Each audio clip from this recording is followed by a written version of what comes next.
কে হবেন জামায়াতের নতুন আমির, সেই ব্যাপার নিয়ে রাজনৈতিক মহলে যেমন আলোচনা চলছে, তেমন সাধারণ মানুষের মধ্যেও ব্যাপক আকারে আলোচনা চলছে।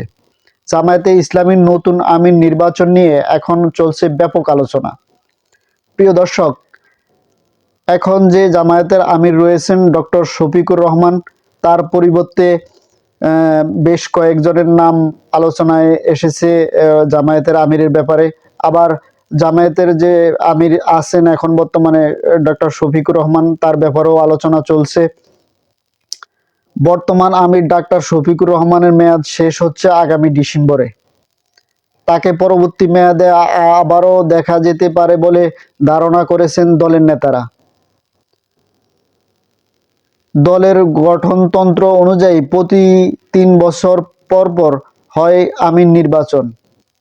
আগামী 15 অক্টোবর থেকে 15 নভেম্বরের মধ্যে ভোট গ্রহণের প্রস্তুতি চলছে। ইতিমধ্যে মজলিসের শুরা ৩ জন সম্ভাব্য প্রার্থীর নাম চূড়ান্ত করেছে। সূত্র বলছে, বর্তমান আমির ডাক্তার শফিকুর রহমান, অধ্যাপক মুজিবুর রহমান এবং মিয়া গোলাম পরোয়ার, এই ৩ জনকে আমিরের পদে বিবেচনা করা হচ্ছে। তবে এখনো আনুষ্ঠানিকভাবে কোনো নাম প্রকাশ করা হয়নি। ডাক্তার শফিকুর রহমান গত ২ মেয়াদে দায়িত্ব পালন করেছেন।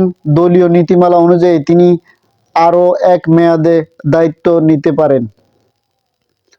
প্রিয় দর্শক, ডাক্তার শফিকুর রহমানের ব্যাপারে যে আলোচনা হচ্ছে, তিনি কিন্তু জুলাই আন্দোলনে ব্যাপক ভূমিকা রেখেছেন এবং ৫ই আগস্টের পরে দলের যে ভাবমূর্তি অক্ষুণ্ণ রাখার জন্য এবং দলকে একটি পর্যায়ে পৌঁছানোর জন্য তিনি কিন্তু সার্বক্ষণিক কাজ করে গেছেন এবং দলের যে নেতাকর্মীরা আছেন তাদেরকে সুশৃঙ্খলভাবে রাখার জন্য সর্বদা পরামর্শ দিয়ে গেছেন। সেজন্য জামায়াতে ইসলামের যে বর্তমান আমির ডাক্তার শফিকুর রহমান, তাকে নির্বাচিত করা হবে বলে জামায়াতের যে নেতাকর্মীরা আছেন তারা আশা করেন।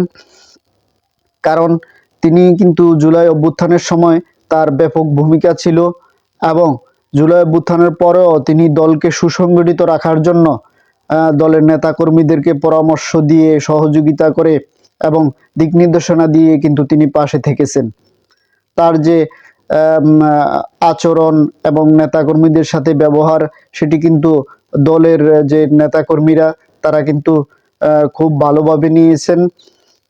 দলের নেতাকর্মীরা মনে করেন যে ডক্টর শফিকুর রহমান যদি আবারও নির্বাচিত হন, সেটি হয়তো জামায়াতে ইসলামের জন্য একটি ভালো অধ্যায় বয়ে আনতে পারে।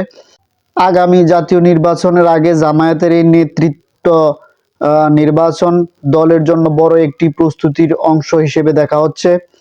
দলীয় সূত্র বলছে, এবারের ভোট হবে সুষ্ঠু ও অংশগ্রহণমূলক পরিবেশে। নতুন নেতৃত্ব জানুয়ারি থেকে দায়িত্ব নেবে। এখন প্রশ্ন, নতুন নেতৃত্বে জামায়াতে কোন পথে যাবে?